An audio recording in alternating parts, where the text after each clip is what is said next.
সারাদিনের নিউজ বৃত্তান্তে সকলকে স্বাগত। আপনাদের সঙ্গে আমি দেবলীনা।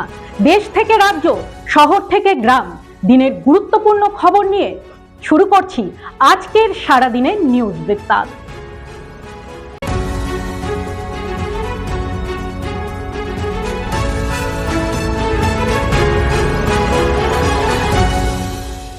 সারাদিনের নিউজ বৃত্তান্ত নিবেদন করছেন জুয়েলার্স, সোনা যা সর্বক্ষণের।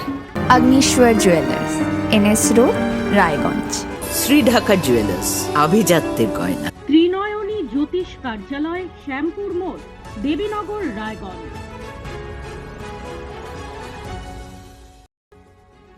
বাড়ি থেকে প্রায় 1 কিলোমিটার দূরে ভুট্টা ক্ষেত থেকে এক ব্যক্তির রক্তাক্ত মৃতদেহ উদ্ধারকে কেন্দ্র করে চাঞ্চল্য ছড়ালো।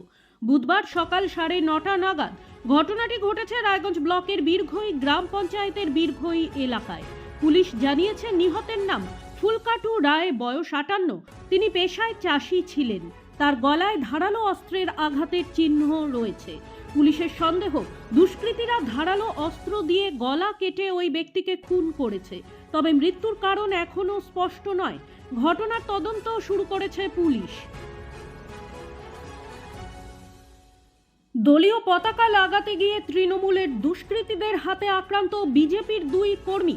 বুধবার দুপুরে ঘটনাকে ঘিরে ব্যাপক চাঞ্চল্য ছড়ায় হেমতাবাদ ব্লকের মহিপুর এলাকায়। জানা গিয়েছে, এদিন দুপুরে মহিপুর এলাকায় দলীয় পতাকা লাগাতে গিয়ে বিজেপি কর্মীদের ওপর চড়াও হয় তৃণমূলের হারমাদ বাহিনী। বিজেপির বুথ সভাপতি জয়দেব রায় ও চণ্ডী দাস বিশ্বাসকে বেধড়ক মারধর করা হয় বলে অভিযোগ। এরপর তাদের হেমতাবাদ হাসপাতালে নিয়ে আসা হলে চিকিৎসক তাদের দুজনকে রায়গঞ্জ মেডিকেল কলেজ ও হাসপাতালে স্থানান্তর করে। গুরুতর আহত অবস্থায় জয়দেব দাসকে রায়গঞ্জ হাসপাতালে নিয়ে যাওয়া হয়। বিজেপির হেমতাবাদ মণ্ডল সভাপতি বিপ্লব সরকার বলেন, আগামী 6 মার্চ সংকল্প যাত্রার প্রস্তুতির জন্য মহিপুর এলাকায় দলীয় কর্মীরা পতাকা লাগাতে গেলে তৃণমূলের হারমাদ বাহিনী তাদের ওপর চড়াও হয় এবং বেধড়ক মারধর করে একজনের হাড়ের পাঁজর ভেঙে যায়। অপরজন গুরুতর আহত অবস্থায় সেখান থেকে পালিয়ে আসে। রাজু মোহাম্মদ ওরফে পাঠান নামে তৃণমূলের কর্মী তার দলবল নিয়ে গিয়ে মারধর করে। থানায় লিখিত অভিযোগ জানানো হবে বলে জানান বিজেপির হেমতাবাদ মণ্ডল সভাপতি বিপ্লব সরকার। অপরদিকে তৃণমূলের হেমতাবাদ ব্লক সভাপতি আশরাফুল আলীকে এ বিষয়ে জিজ্ঞেস করা হলে তিনি এই অভিযোগ ভিত্তিহীন বলেন। তিনি জানান, মহিপুরে তৃণমূলের এক কর্মীর বাড়ির গাছে বিজেপির দলীয় পতাকা লাগাতে গেলে তিনি বাধা দেন। এরপর বিজেপি কর্মীরা হাতে হাতুড়ি নিয়ে তাকে অকথ্য ভাষায় গালিগালাজ করে এবং মারার চেষ্টা করলে এলাকার বাসিন্দারা বাধা দেয়। বিজেপির 2 কর্মী মাতাল ছিলেন বলে অভিযোগ করেন তিনি। উত্তর দিনাজপুর জেলার ইসলামপুরে এক পারিবারিক বিবাদের জেরে এক ব্যক্তিকে বাড়ি থেকে তুলে এনে বেধড়ক মারধরের অভিযোগ উঠেছে পুলিশের বিরুদ্ধে। বর্তমানে তিনি ইসলামপুর মহকুমা হাসপাতালে চিকিৎসাধীন রয়েছেন। জানা গিয়েছে, ইসলামপুর থানার মারুয়া গাঁও এলাকার বাসিন্দা ও পেশায় টোটো চালক মুসাব্বিরের সঙ্গে তার ভাইয়ের দীর্ঘদিনের পারিবারিক বিবাদ চলছিল। অভিযোগ, মঙ্গলবার রাতে পুলিশ মুসাব্বিরকে বাড়ি থেকে আটক করে থানায় নিয়ে যায়। পরে রাত প্রায় 2টা নাগাদ তাকে ছেড়ে দেওয়া হয়। পরিবারের সদস্যরা তাকে বাড়িতে নিয়ে আসার পর শরীরের বিভিন্ন স্থানে আঘাতের চিহ্ন দেখতে পান। তাদের দাবি, পুলিশি হেফাজতে থাকাকালীন মুসাব্বিরের ওপর নির্মম অত্যাচার চালানো হয়েছে। লাঠি দিয়ে বেধড়ক মারধর করা হয়েছে বলেও অভিযোগ। মুসাব্বিরের স্ত্রী ইসলামপুর থানায় এ বিষয়ে লিখিত অভিযোগ দায়ের করেছেন। ঘটনাটি জানাজানি হতেই সিপিআইএম এর স্থানীয় নেতৃত্বরা পরিবারের পাশে দাঁড়িয়ে হাসপাতাল ও থানায় উপস্থিত হন।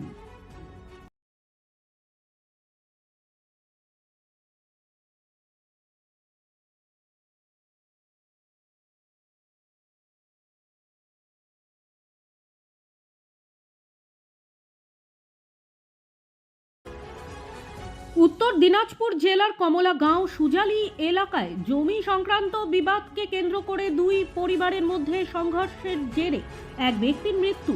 স্থানীয় সূত্রে জানা গিয়েছে, আনারুল ও খাজি উদ্দিনের মধ্যে দীর্ঘদিন ধরে জমি নিয়ে বিরোধ চলছিল। সেই বিবাদের জেরে উত্তেজনা ছড়ায় এবং সংঘর্ষ বাঁধে। ঘটনায় গুরুতর জখম হন আজিমউদ্দিন নামে এক ব্যক্তি। পরে তাকে উদ্ধার করে হাসপাতালে নিয়ে গেলে চিকিৎসকেরা মৃত বলে ঘোষণা করেন। ঘটনার খবর পেয়ে স্থানীয় তৃণমূল কংগ্রেসের প্রধান লতিফুর রহমান হাসপাতালে পৌঁছন। তিনি দোষীদের দ্রুত গ্রেপ্তার করে কঠোর শাস্তির দাবি জানিয়েছেন। এই ঘটনাকে কেন্দ্র করে এলাকায় চাঞ্চল্য ও উত্তেজনা ছড়ায়। রাজ্য জুড়ে ভাইরাল হয়ে যাওয়া শিক্ষিকা কৃষ্ণ মৃত্তিকা নাথ পুনরায় চাকরি পেলেন। 2025-এর 3রা এপ্রিল রাজ্যের প্রায় 25,000 শিক্ষক শিক্ষিকার চাকরি সুপ্রিম কোর্টের নির্দেশে বাতিল হয়, যার মধ্যে ছিলেন তিনি। চাকরি হারিয়ে তার কান্নার দৃশ্য ছড়িয়ে পড়েছিল রাজ্যের সংবাদ মাধ্যমগুলিতে। এসএসসি নিয়োগ 2016 সালে সঙ্গীত বিভাগে তিনি হয়েছিলেন দ্বিতীয়। এবারে প্রথম হয়ে পুনরায় চাকরি পেলেন শিক্ষিকা কৃষ্ণ মৃত্তিকা নাথ। এবার তিনি নিযুক্ত হয়েছেন হাবড়ায় তার বাড়ি থেকে প্রায় 7 কিলোমিটার দূরে অশোকনগর এলাকার একটি বিদ্যালয়ে। তবে যোগদান এখনো করেননি বলে জানান তিনি। খুশি হতে পারছেন না কৃষ্ণ মৃত্তিকা নাথ, কারণ যে সকল শিক্ষক শিক্ষিকাদের চাকরি হারিয়েছে তাদের সকলেই এবার চাকরি পেলেন না।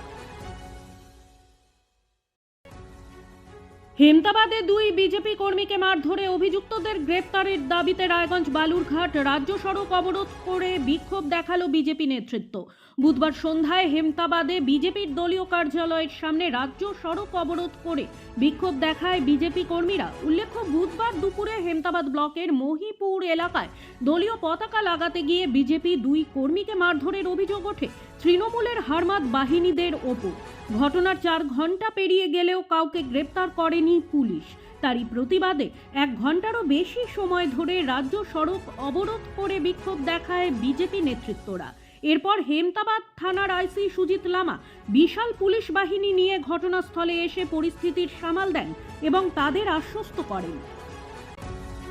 সারাদিনের নিউজ বৃত্তান্ত আজ এই পর্যন্তই। সঙ্গে থাকুন, দেখতে থাকুন, চোখ রাখুন নিউজ বৃত্তান্তে।